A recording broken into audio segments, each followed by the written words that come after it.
adakah undang-undang tersebut perlu dinamakan sebagai Islam ataupun ada perkataan syariah, ada perkataan apa-apa semualah yang menggambarkan Islam, baru ia digelar sebagai undang-undang Islam.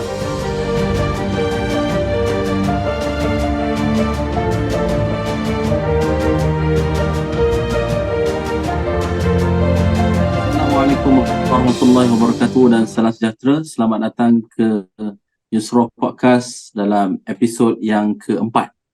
Jadi saya Muhammad Atikullah bin Muhammad dan rakan saya. Ya, saya Fitri sebagai co-host. Alright. Okay. Alright. So hari ni episod keempat. Sorry, saya kena check balik. Saya ni bukan episod keempat, saya ni dari episod kelima. If I'm not mistaken. Episod kelima? Rasanya. Episod kelima. Okay. Yeah. Episod kelima. Let me check back. So selamat datang ke episod kelima Yusro Podcast. Alright. So Fitri, hari ni hari Khamis. Yep. Semaan dengan 15 Februari. Yeah. Kita rekodkan podcast kita pada hari ini. Yang mana minggu lepas kita rasa tak ada banyak sangat isu yang viral ataupun isu yang hangat, tapi ada satu isu yang betul-betul hangat. So nak tahu isu tu kita kupas lah. Sekejap lagi kita akan kupas. So seperti biasa saya akan bagi pada Fitri untuk bercakap tentang summary tentang apakah topik yang kita nak bincangkan pada hari ini. Dan saya rasa topik pada hari ini adalah topik yang tak berapa berat, berat tapi dia tak berapa banyak. Jadi so Fitri boleh terangkan lah. Ya, okay, thank you. So hari ni kita nak cakap tentang kes Nick Allen. Tajuk kita sebenarnya akan jadi Nick Allen antara kejahilan dan kebenaran. So what happens with Nick Allen was dia mencabar mahkamah kehakiman dari segi dalam level negeri, right, if I phrase that correctly, and then she won.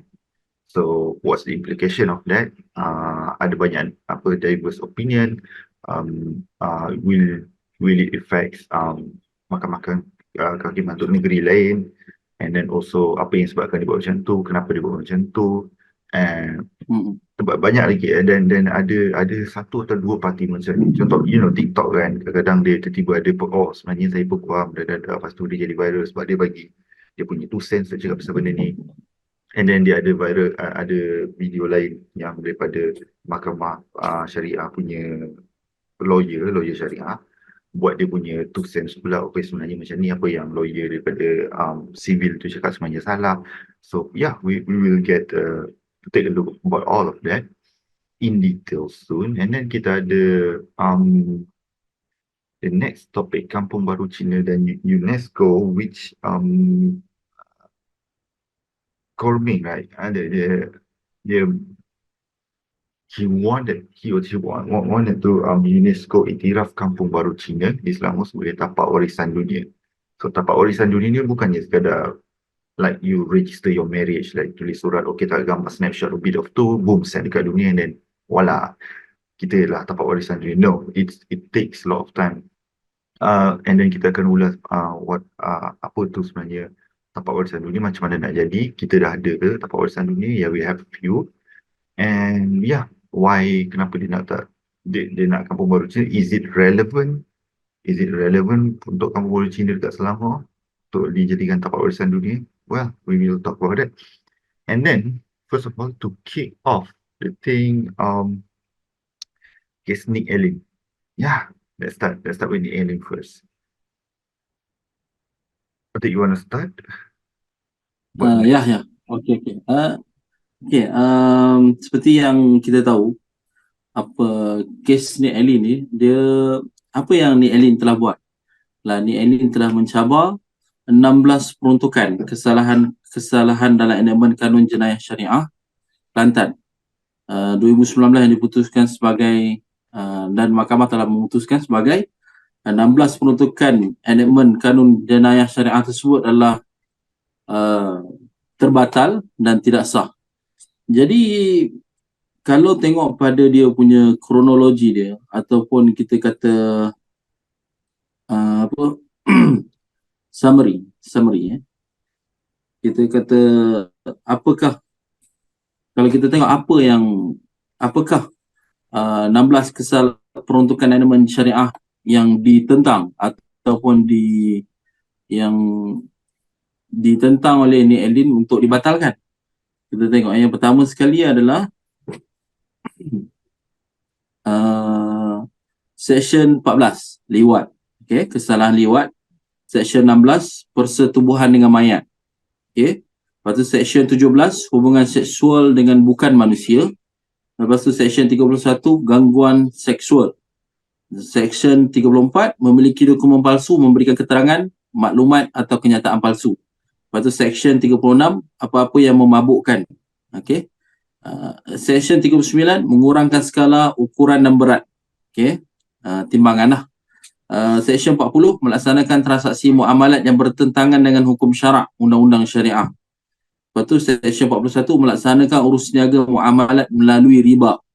Section 42 penyalahgunaan label dan konotasi halal. Section 43 menawarkan atau menyediakan perkhidmatan maksiat. Section 44 tindakan persediaan menawarkan atau menyediakan perkhidmatan maksiat. Section 45 perbuatan maksiat sebagai persediaan. Section 47 perbuatan sumbang mahram.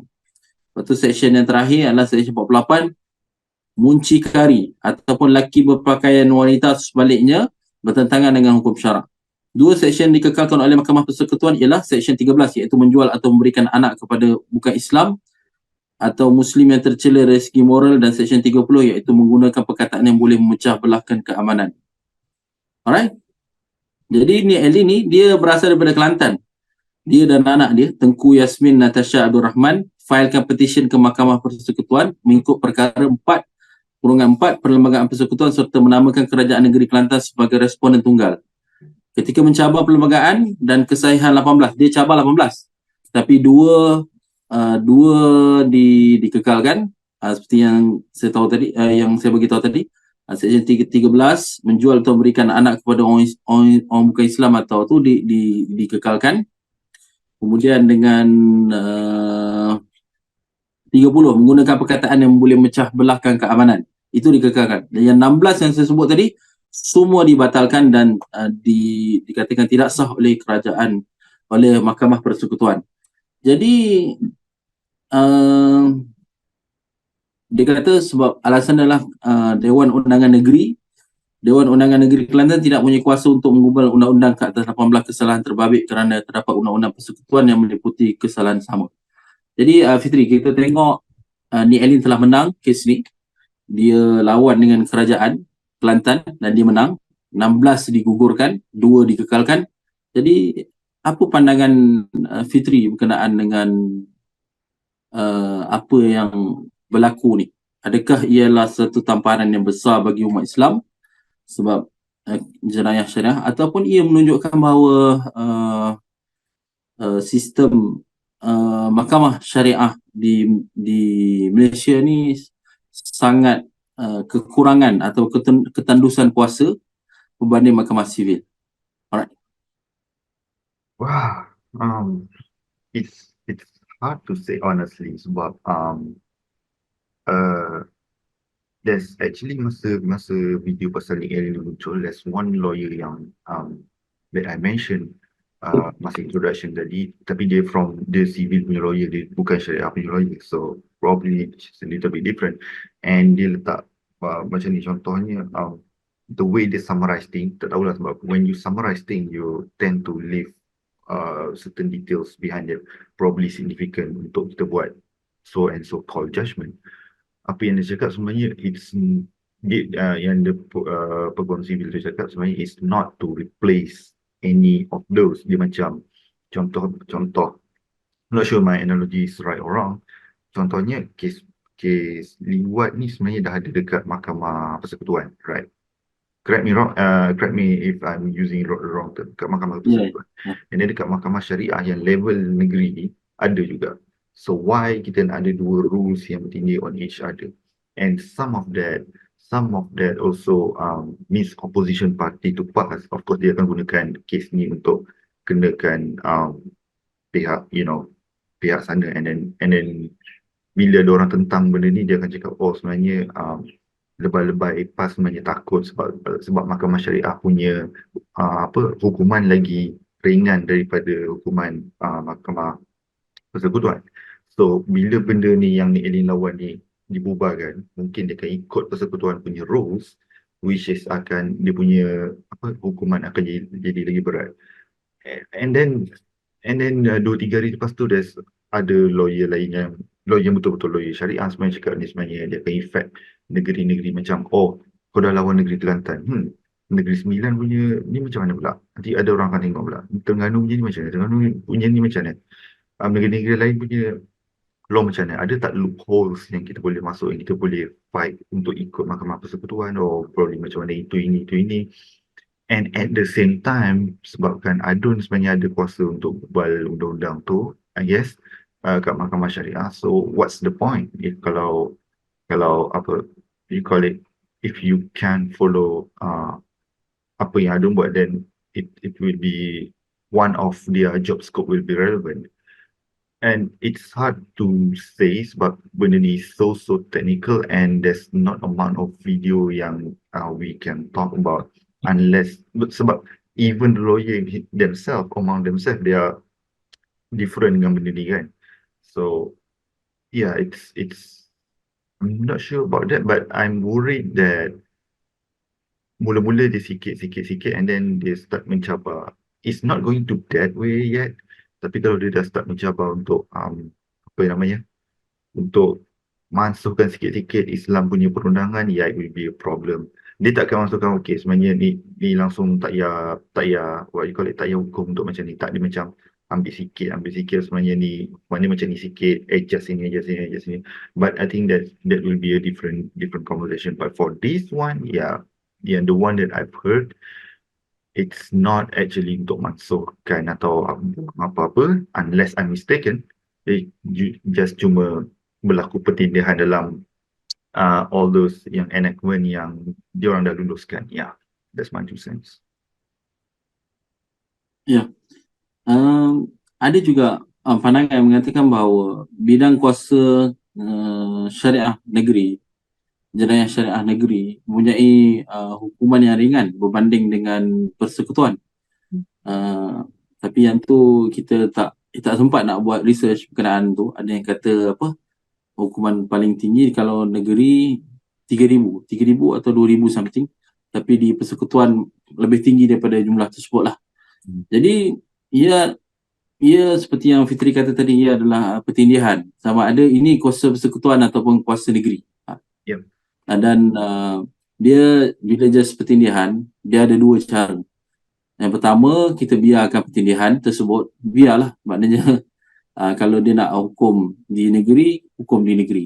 Kalau dia nak hukum di guna jenayah persekutuan, guna jenayah hukum guna Mahkamah Persekutuan. Dia ada dua lah. Tapi disebabkan ada petition, ada suara-suara yang nakkan satu kebenaran, ataupun ini adalah kuasa persekutuan ataupun kuasa negeri. Jadi ketika perkara tersebut dibuat, jadi mahkamah nak tak nak, sebelum ni dia biar je sebab tak ada petition. Tapi bila sekarang ada petition, jadi dia kena do something. Kalau tak, orang akan kata mahkamah ni tak buat apa-apa. So mahkamah do something, and then yang dipenguruskan oleh Tengku Maimun, Hakim Negara, jadi memutuskan bahawa 8-1 ni maknanya daripada 8 orang peguam, 8 orang hakim setuju bahawa ini adalah kuasa persekutuan, 1 orang tak setuju, ataupun dia ada pandangan beza lah. Jadi berdasarkan keputusan-keputusan hakim tersebut, hakim mengesahkan bahawa enactment negeri berkenaan dengan 16 jenayah tadi itu adalah terbatal dan tidak sah. Ini adalah kuasa kerajaan persekutuan. Tapi yang bagusnya hikmah di sini yang saya nampak, ini sebenarnya adakah undang-undang tersebut perlu dinamakan sebagai Islam, ataupun ada perkataan syariah, ada perkataan apa-apa semualah. yang menggambarkan Islam, baru ia digelar sebagai undang-undang Islam. Alright.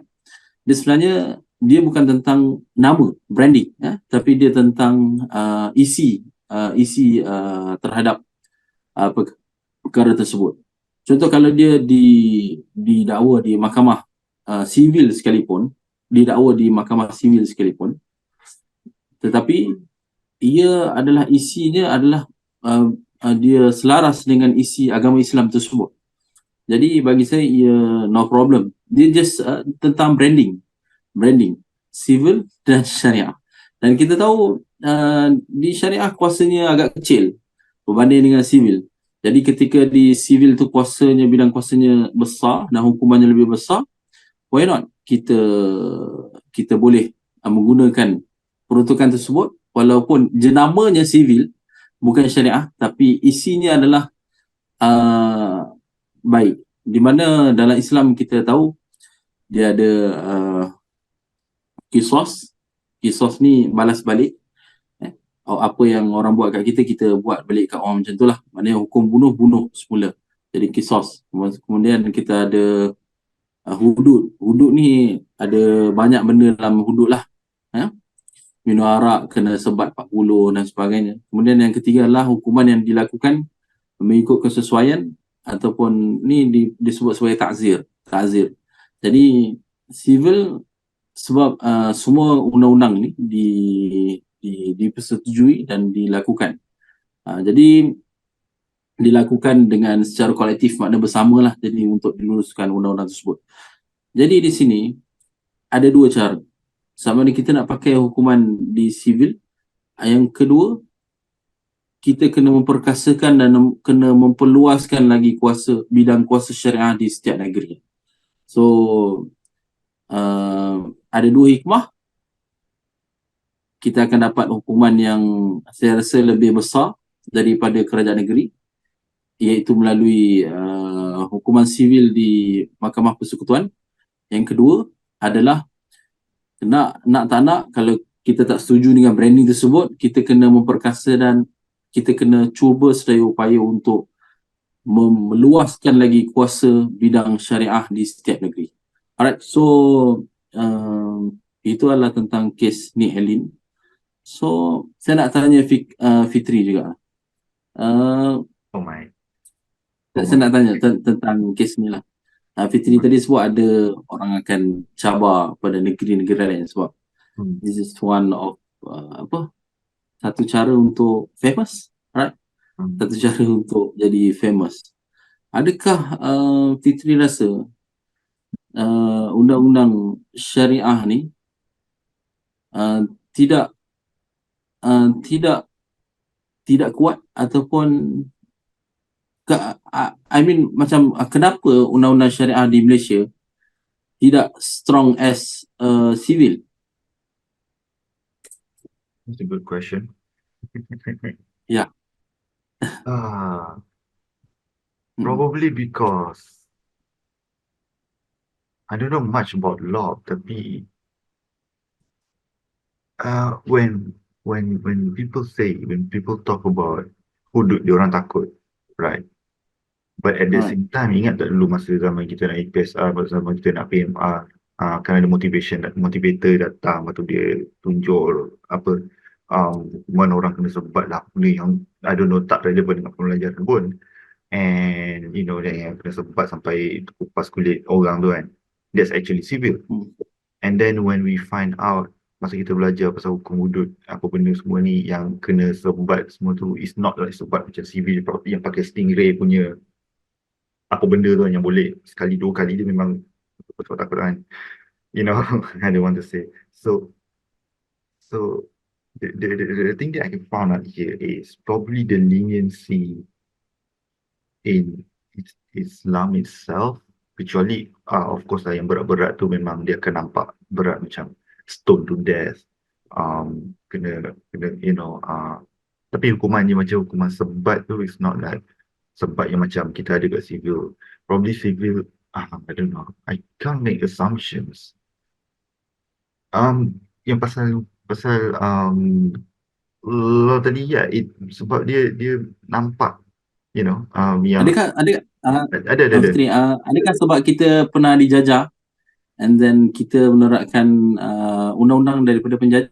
That's one thing too. That's one thing. Tapi cuma sebab the perception of the people itself tu when we sebut hukuman syariah, of course we the first thing that we remember hudud, right? But there's less what you call it exposure and awareness of what you call it the amount of ataupun the intensity of the hukuman themselves. But hukum macam ada orang cakap semalam, hukum apa nama daripada manusia ni boleh berubah-ubah, right? So kadang-kadang dia boleh jadi 20 tahun, kadang dia boleh jadi 25 and stuff. Bukan kadang lah, it's rare but it happens. But it of course macam penjajahan satu, and others I think I don't want to put emotion because there's less or there's no numbers to back that claim up. I don't know, can make things up, Tapi yang pasal number hukuman tu memang dia nampak perbezaan sangat sebab I have a screenshot here, tapi dia macam contohnya liwat Mahkamah Persekutuan kata maksimum 20 tahun plus sebatan. Dia tak cakap apa sebatan. Enactment Negeri Kelantan dia tak lebih 3 tahun plus sebatan. 20 years and 3 years is huge. 17 years. Contohnya gangguan seksual, maksimum 5 tahun plus denda. And enactment Kelantan pula maksimum 6 bulan je, denda 1,000.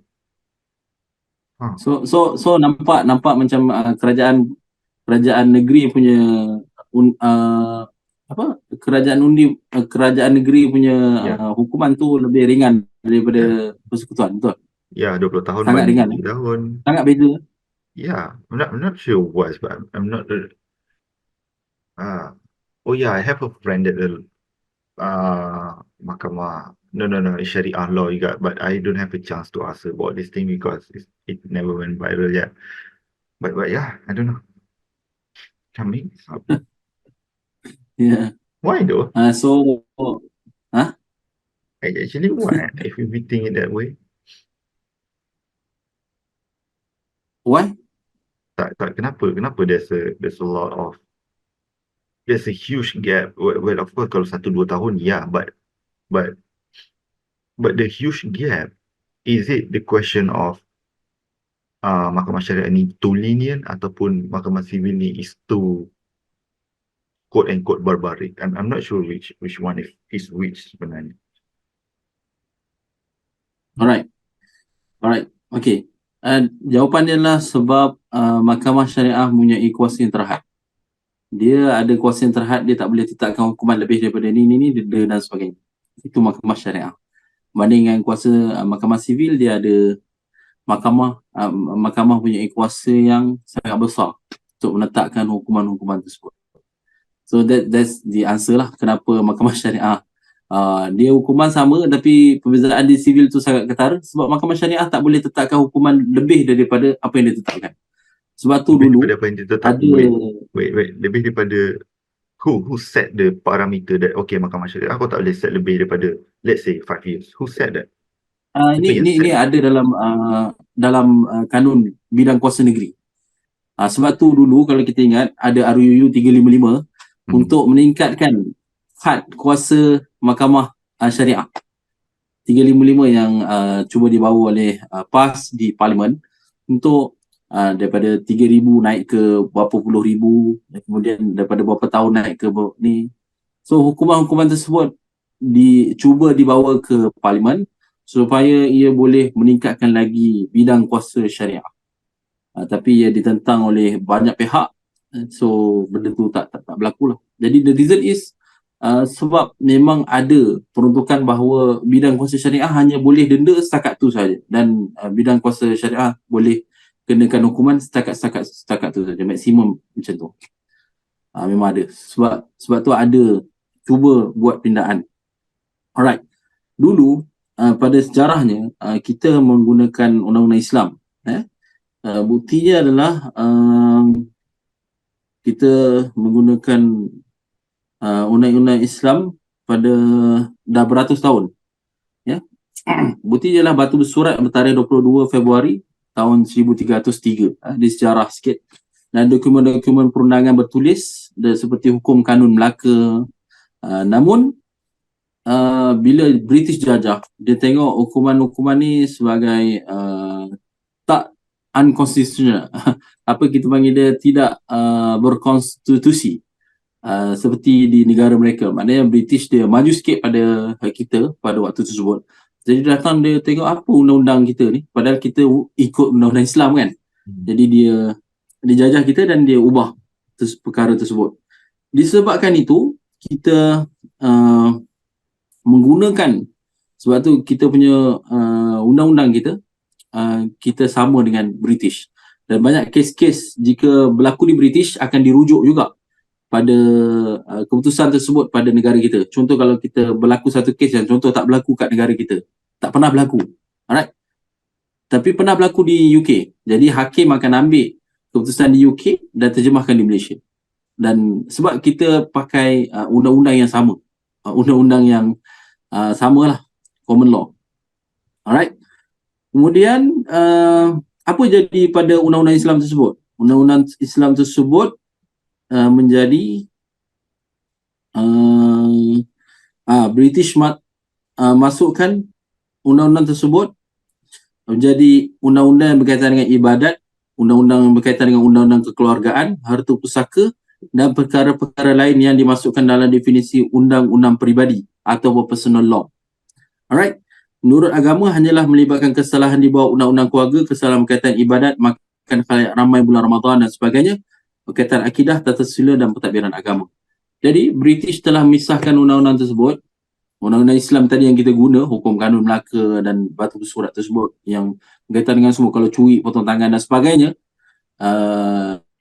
hudud, qisas dan sebagainya yang kita gunakan sebelum ni meliputi keseluruhan aspek kehidupan kita. British telah kecilkan skop tersebut, hanya digunakan untuk kekeluargaan, peribadi, akidah dan ibadat lah. Kalau kau makan bulan puasa so engkau under ni lah, under syariah law, kena undang-undang syariah berkaitan dengan peribadi dan sebagainya. So British telah mengecilkan undang-undang Islam kita sehingga hari inilah impact dia. So that's why kita menggunakan hukuman mahkamah sivil daripada mahkamah syariah. Alright, so bidang kuasa sivil telah mengecil, bidang kuasa syariah telah dikecilkan kuasanya berbanding sivil lah, mempunyai kuasa yang besar. Right, so that's all from me. Wait. So let's say in a parallel universe that Mahkamah Syariah have the same power or more power than Mahkamah Persekutuan. So rasanya dia orang akan letak hukuman yang sama ataupun greater than whatever there in Mahkamah Persekutuan punya enactment, or it will be the same. Alright. Bila ada RUU 355, mereka nak buat pindaan terhadap hukuman-hukuman yang boleh diberikan kepada kuasa mahkamah syariah, nak buat pindaan.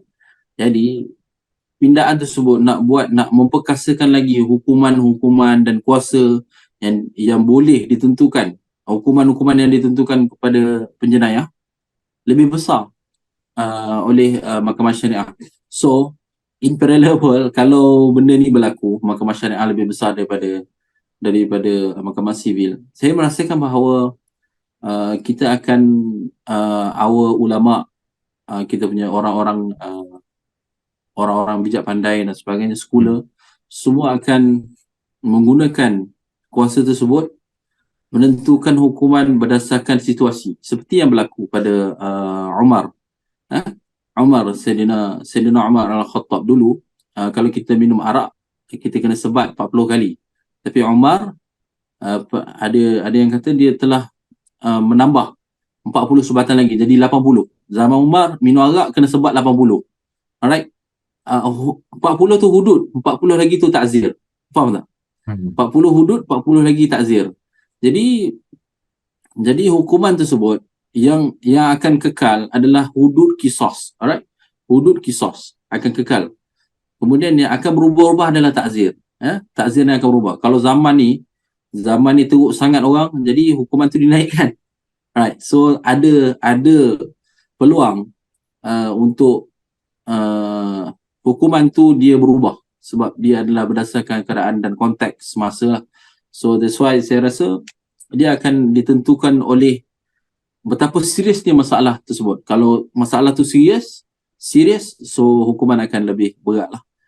Cuma sekarang masalah tu serius ataupun tak serius, hukuman yang kita boleh bagi paling tinggi setakat tu je. Penjara pun setakat tu je. Kalau ada pilihan, of course je nak penjenayah. Contoh kalau penjenayah kan, bicarakan hukuman dekat mahkamah sivil, kena penjara 30 tahun. Mahkamah syariah 3 tahun ataupun 2 tahun. Mesti dia akan pergi kepada mahkamah syariah sebab dia nak hukuman yang lebih ringan. Right? Denda pun berapa ribu je. 2,000 So, pentingnya. 2,000 macam tu.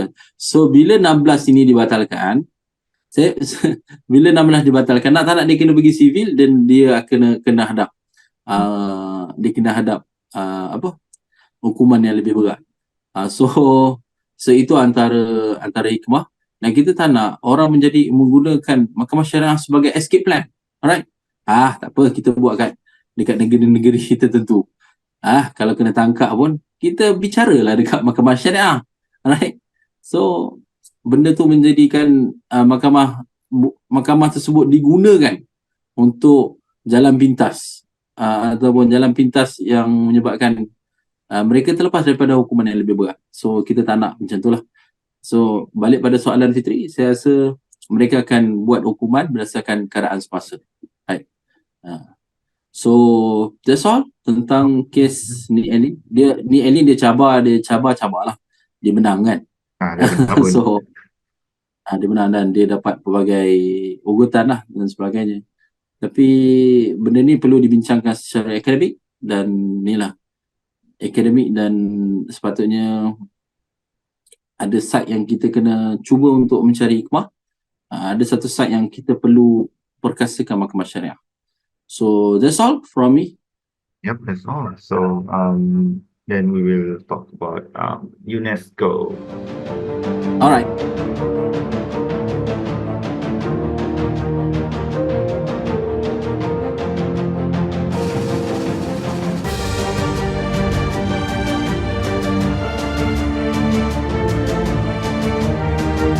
Kembali ke Newsroom Podcast dan tadi kita break dan kita akan masuk pada sesi kedua ataupun sesi terakhir pada hari ini, di mana ada dua topik je yang kita akan borakkan. So kita nak borak tentang apa yang diperkatakan, apa yang dicadangkan oleh Menteri Perumahan dan Kerajaan Tempatan Ngah Koh Meng, YB Ngah Koh Meng. Dia mencadangkan Kampung Baru Cina di Selangor dicadangkan kepada UNESCO sebagai tempat warisan dunia. Warisan dunia lah. So Fitri, saya nak tanya lah sebelum kita masuk pada kenapa dia cadangkan perkara tersebut. Kenapa penting sangat pengiktirafan warisan daripada UNESCO ni? Boleh beritahu tak UNESCO tu apa dan sebagainya? Right. Yeah, just a brief explanation. Sebelum masuk UNESCO, so Yang Muhammad Ngah Koh Meng, yang dilaporkan Harian Metro dikata cadangan mencadangkan Kampung Baru Cina di Selangor sebagai tapak warisan dunia UNESCO untuk iktiraf is one of the dia punya main goals is to iktiraf kepentingan budaya dan sejarah perkampungan itu yang diasaskan sejak 76 tahun lalu. Yes, my friend, you heard that right, 76 years. And then of course sebelum kita masuk UNESCO, I just want to highlight that there's numbers of NGO parties kat Malaysia yang tentang, because look, to be tapak warisan dunia, there's no really like a timeline or something, but bila Tun M lagi tua daripada kau punya kampung, you can't make that a case untuk jadi tapak warisan dunia, you know what I'm saying? And the reason why, and that's one of the reason kenapa NGO cuba bantah. And then also the second thing is it dia orang takut dia akan ubah what you call it, the how the history punya perception dekat Melayu, sebab uh, kau bagi what you call it, status sebagai tapak warisan dunia dekat non-Malay. It's something more complicated than that. It's something more complicated than being Malaysian and being not Malaysian. But you know, those two factors really factorize. So tapak warisan dunia ni dia diiktiraf oleh UNESCO. So the idea was to, let's say, macam piramid Giza and stuff. And then contoh kerajaan will say, okay, we have this pyramid here. Let's go to UNESCO, announce this as a tapak warisan dunia. And then dia akan dipelihara dan dipelihara, kalau bukan pelihara sebab we cannot touch history. Cuma the whole domain, the whole perimeter of that particular place akan dijaga macam hutan simpan kat lah, but it is on a larger scale.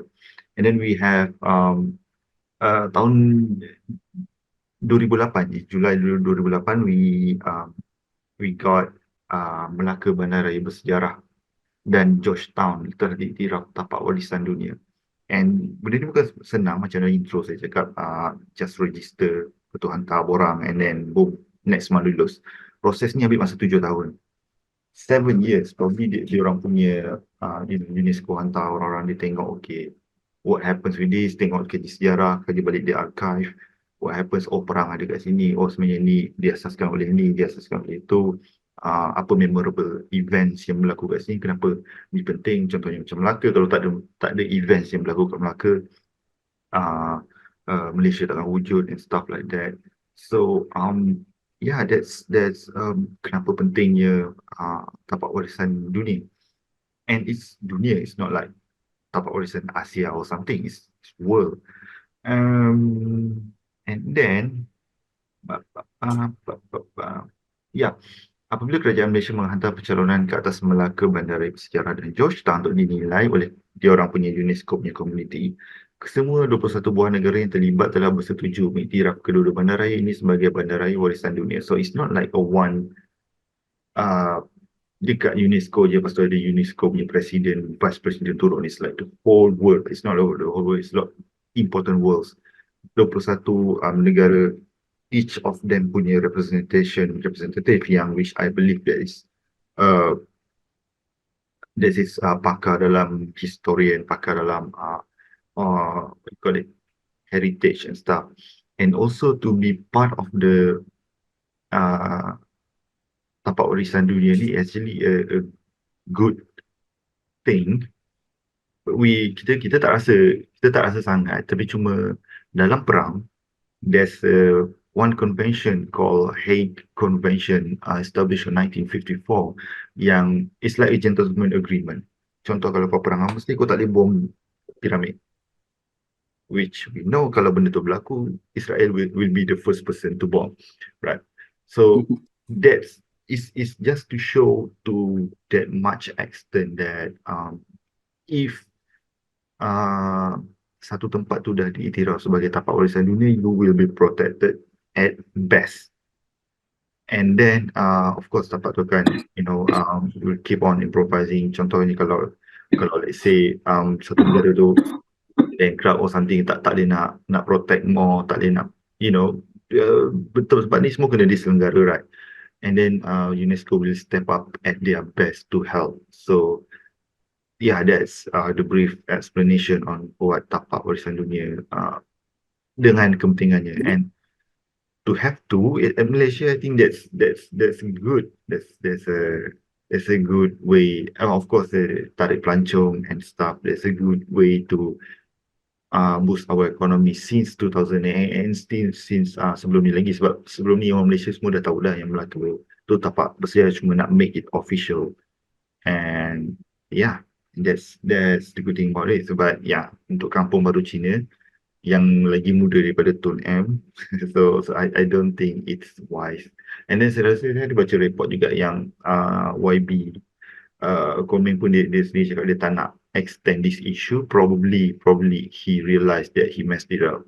You know, dia macam contoh kita datang dekat China, Guangzhou or something, and then we stay there for 60 to 65 years, and then we make application to UNESCO. Kita nak buat tapak kita nak mohon jadi tapak warisan dunia dekat Kampung Baru Melayu in Guangzhou. You know, it doesn't make sense. Yeah. Alright. So Fitri, apa UNESCO tu stand for? Oh God. Ada ya. Sometimes kita punya short form ni kita tahu dia buat apa. Macam WWF, you know, the first thing that we know it's not World Wrestling Federation, tapi we know it's like World Wildlife Fund, right? And kita tahu tugas dia apa, but you know, like the short form is we sometimes forget. Dia alamak ni bahasa Melayu. Pertubuhan Pendidikan Saintifik dan Kebudayaan Bangsa-Bangsa Bersatu. United Nation. I try to make things up. Wait, let me search. Okay, without Googling, what do you think UNESCO means? Without Googling. I can make it up to United Nation. I know UN stands for United Nation. What it is? I don't know. That's why I asked. Wait. Sebab dokumen bacaan kita dalam bahasa Melayu, so kita tak dapat ni apa stand for what. But we know dia punya role. So I think akronim pun kena bahasa Melayu kalau kita nak guna dia punya United Nations Educational, Scientific and Cultural Organisation. Patutlah banyak. Yeah. Right. So apa tadi? U for? United Nation Educational, Scientific and Cultural Organisation. Oh, okay, United. Alright, so itulah dia berkenaan dengan UNESCO. Dan polemik ni telah pun diselesaikan sebenarnya oleh Ngah sekali, Menteri Perumahan Kerajaan Tempatan. Dia telah selesaikan, dia kata apa? Dia kata saya tak nak panjangkan lah isu ni. Kalau minggu lepas dia kata this is not a zero sum. Dia ajak UMNO bincang untuk buat dengan Kampung Baru Cina. So yalah, seperti yang Fitri kata, Tun M lebih tua daripada Kampung Baru Cina. So that's why tapi itu adalah bukan punca utama kenapa orang Melayu ataupun mostly daripada pertubuhan Melayu akan tentang perkara ni. Dia dan ada juga pandangan yang mengatakan bahawa dia cuma iktiraf UNESCO, dia diiktiraf oleh UNESCO bahawa Kampung Baru Cina tu dah 76 tahun. Bukannya tanah ni kita nak bagi dekat orang Cina dan sebagainya. Lepas tu dia ada juga cuba, I don't know why, tapi ada juga yang katakan kalau kau tak bagi iktiraf UNESCO benda ni, maknanya kau tak yakin dengan Agong, dengan Raja-Raja Melayu yang akan membela tanah ni daripada dirampas oleh bangsa-bangsa lain. So ada juga yang kata macam tu. Ya. So kita tak nak ada klaim-klaim yang bukan-bukan. So that's why kita prevent masalah-masalah yang cuba berlaku kan. Alright. Okay, kita dah ada dua dekat UNESCO. Satu Georgetown, satu Bandaraya Melaka, Bandaraya Bersejarah. Alright. So bila dia dapat pengiktirafan daripada UNESCO, so kerajaan kita akan cuba memelihara dan memulihara. Memelihara ni menjaga, memulihara ni kalau ada monumen yang nak rosak, jadi dia akan cuba untuk memulihara lah, untuk kekalkan monumen tersebut. So kita akan bagi special attention sebab bila dia masuk UNESCO ni, dia akan diundi oleh banyak negara baru boleh iktiraf bahawa itu adalah tapak warisan dunia. Jadi bila kita ada something yang menjadi tarikan tapak warisan dunia akan menyebabkan pelabur masuk ke dalam negara kita, dan dia datang melancongkan negara kita lah sebab nak tengok warisan dunia, tapak warisan dunia.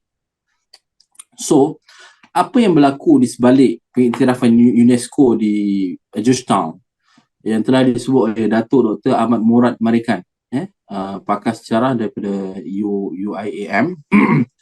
Dia kata Istek UIAM menggambarkan dokumen waktu dia hantar dokumen dossier untuk bagi tahu kenapa UNESCO kena iktiraf Georgetown sebagai tapak warisan dunia. Ada tafsiran salah yang telah diberikan kepada UNESCO. Apa dia kata? Dia kata dia menggambarkan orang Melayu sebagai lanun dan nelayan yang tidak bertamadun. Faham tak? Lanun ni ada tempat tak? Fitri. So, maknanya kita bukan peribumi situ lah. Maknanya kita adalah lanun dan tak ada tamadun. Maknanya Georgetown ni bukan tempat orang Melayu. Faham tak? Jadi itu dokumen yang telah dihantar kepada UNESCO. Dan UNESCO, bayangkan kalau dokumen tersebut dibaca dan didedahkan bahawa ini bukan tempat orang Melayu. Orang Melayu ni dulu lanun. Alright? So kita semua adalah lanun dan sebagainya. Jadi itu adalah tafsiran salah yang telah diberikan. Bila tafsiran salah tersebut mendapat pengiktirafan daripada UNESCO dan menyebabkan Georgetown menjadi tapak warisan dunia berdasarkan fakta yang salah. Alright. So bayangkan kalau ramai orang yang generasi-generasi yang akan datang, dia tak tahu yang fakta tu salah. Alright. So dia kata, kita sebenarnya bukan asal sini, kita semua lanun sebenarnya. Alright. Kita semua adalah tak ada tamadun. Right. Itulah yang dimarah sangat dan nak dielakkan oleh sebahagian besar daripada orang Melayu Islam di negara kita. Dia tak nak nanti satu masa bila Kampung Baru Cina diiktiraf sebagai tapak warisan dunia, mereka claim pula bahawa mereka adalah penduduk pribumi di sini. Alright. Yang asal-asal duduk di sini. So that's why untuk mengelakkan hal tersebut terjadi, polemik dalam masyarakat, so lebih baik tidak dibawakan perkara tersebut. Sebab kita tak nak orang mengambil macam Fitri kata tadi, kita pergi China, kemudian kita duduk situ 70 tahun, 60-70 tahun, kemudian kita panggil ni tapak warisan Malaysia di China. Alright. Tapak warisan Melayu di China. So lama sikit, generasi sikit-sikit dia kata itu tanah Melayu pula. Dekat China tu bukan tanah besar China, dia tanah Melayu. Right. So kita tak nak perkara tersebut jadi. So sebelum dia jadi macam tu, so kita prevent awal-awal. Dia lebih bagus, pada saya lah, dia lebih bagus kita mempromosikan kemajmukan dalam negara kita berbanding ada satu kaum punya promotion. Alright. Satu kaum promotion. Saya especially Fitri, saya tak suka bila saya pergi satu tempat tu kita jumpa ada satu kaum saja. Kita nak jumpa ada banyak-banyak kaum. Alright. Kita tak nak ada satu kampung ataupun satu taman, satu tempat yang diasaskan oleh satu kaum saja, didiami oleh satu kaum saja. Kita nak dia ada kemajmukan dalam tempat tersebut. So kita boleh promote dekat dunia, kita adalah negara yang harmoni walaupun kita hidup dalam kemajmukan, ada banyak perbezaan agama, bangsa, tapi kita boleh bahagia. Alright. So that's the issue. The big issue adalah mereka tak nak nanti satu masa nanti disebabkan UNESCO mengiktiraf benda ni, kita tak tahu juga mengiktiraf benda ni dan menjadikan mereka claim bahawa ini adalah tanah mereka. Walhal Tun M lebih tua daripada inilah berapa lama mereka duduk di sana. So that's the issue lah. That's the issue. And then I think saya puji YB Kormeng, dia selesaikan isu ni secara okey lah. Secara okey lah. Right.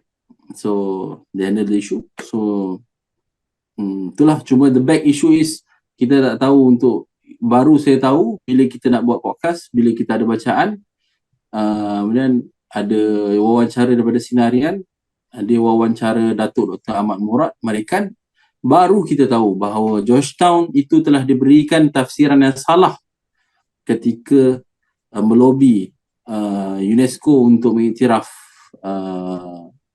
Georgetown sebagai tapak warisan dunia. So itulah fakta yang susah untuk dibetulkan. Alright, susah untuk dibetulkan. So kita tak nak perkara tersebut diulang, digunakan sebagai alasan untuk mengetepikan ni lah. Alright. Kalau saya rasa lebih baik dia mengiktiraf Raja-Raja Melayu sebagai tapak warisan dunia. Istana-istana Melayu. Istana. Why? Ya. Yeah. There's a lot of, there must be some different kenapa Istana Melayu ni should be tapak warisan dunia berbanding daripada Istana Buckingham kat UK or something like that, you know. So akan debate lah. So mereka pun akan kata benda yang sama lah. Alright. So kalau macam tu, maknanya sistem beraja di Tanah Melayu lebih lama daripada Kampung Baru Cina. Alright. So kalau kita tengok dekat situ, there must be something yang mungkin kalau nak iktiraf tak melibatkan bangsa, tak melibatkan bangsa dan sebagainya. So macam Fitri kata, kalau kita nak iktiraf raja kita atau Raja-Raja Melayu, Istana Raja Melayu, mereka akan kata Turki lagi lama, United Kingdom lagi ni lah. So last sekali senang cerita, semua yang ada di dunia ni semua tapak warisan dunia. Right. Dia akan jadi macam tu. So dia mesti ada kriteria dan dia akan di-vote oleh ahli-ahli daripada UNESCO lah. So dia akan jadi tapak warisan dunia atau tak. Cuma kalau ada tapak warisan dunia tu, kita dapat tarik banyak lagi pelabur lah. That's one way untuk tarik pelancong datang ke negeri kita bila ada something peninggalan purba, kita punya peninggalan yang lama yang kita masih lagi jaga keaslian dia. Right. So that's all tentang UNESCO. Konflik yang telah diselesaikan. So I think anything to add? No, nothing to add on the topic. Nothing to add. Yeah. So sekarang ni jiran kita di Indonesia sedang mengundi, alright, mengundi dan akan menentukan siapakah